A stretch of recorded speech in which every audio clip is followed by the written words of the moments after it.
Yourself, Gino, and Chris had just defeated the Von Erichs for the six-man tag team titles in the Cotton Bowl after Chris had turned heel and turned his back on the Von Erichs. The titles were created in 1983 with the sole purpose of having somebody or something for the Freebirds and Von Erichs to fight over, but the belts were a really big deal in this territory at the time. As we discussed last time, you were certainly feeling disenchanted when it came to your pay with the company, and the Von Erichs could be a mess at times. But I have to ask, like, as a guy who just is loves the business, and I mean, it respects everything there is about wrestling. Did you feel like it was pretty special to get a title victory over one of the most famous families in Dallas? It was big. It was big at the time.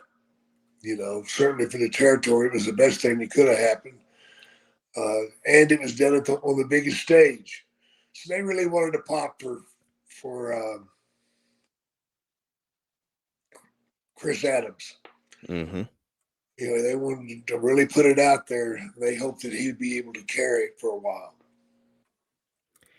Well, he did a hell of a job here as a heel. I mean, even just now watching back some of this footage, like you can see the crazy heat that he's getting. And yeah, I mean, like putting those belts on you guys here is like, we should not understate that. It's a really big deal in this territory to get those six-man tag team titles, especially against the Von Erich. So pretty awesome spot to be in. Yeah, I enjoyed that part of it.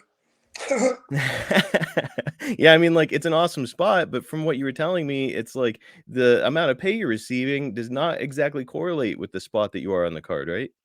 Yeah, I couldn't live on what they were paying me.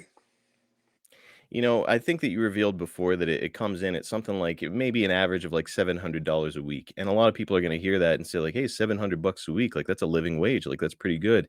Let's keep in context here. Jake is coming from Georgia where he was making great money, Mid-South prior where he was making great money. Like $700 a week for a wrestler is not incredible money based on context, right, Jake?